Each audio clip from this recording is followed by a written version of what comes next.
কক্সবাজারে রোহিঙ্গা ক্যাম্প পরিদর্শনে উখিয়ায় ট্রাম্পের বিশেষ দূত সার্জিও গোর, সঙ্গে আছেন মার্কিন রাষ্ট্রদূত ক্রিস্টেন সেন সহ 14 সদস্যের প্রতিনিধি।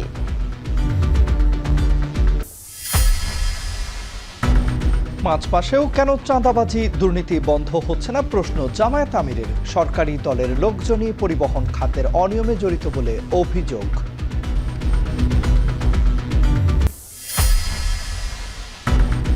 ফ্যাসিবাদের স্বৈরাচারকে ফিরতে দেয়া হবে না বললেন প্রেস সচিব। আইন সংস্কার কমিশনের প্রস্তাবনা জুলাই সনদের আলোকে বাস্তবায়ন, ঝিনাইদহে আইনমন্ত্রী।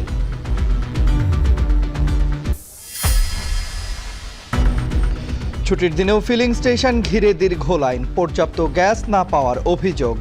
পরিস্থিতি কবে স্বাভাবিক হবে অজানা।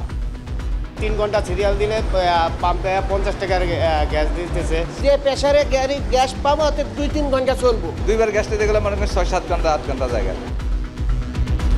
রাজধানীর কাঁচা বাজারে নিত্যপণ্যের দাম ঊর্ধ্বমুখী, মরিচ সহ বেশিরভাগ সবজি চড়া, চাল ডিমের বাজারে বাড়তি।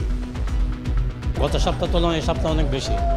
গত সপ্তাহ ছিল 150, 160, আজকে চাইতেছে 320।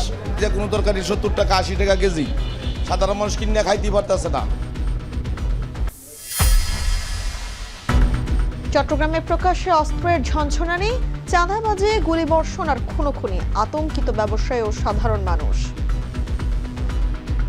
অস্ত্রের ঝনঝনানি, সাধারণ মানুষের নিরাপত্তা মারাত্মকভাবে বিঘ্নিত হচ্ছে। আমরা ভীত সন্ত্রস্ত হয়ে আছি।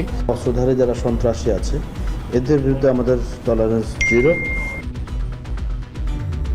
পাহাড়ি খাদ থেকে 2 পর্যটকের মরদেহ উদ্ধার,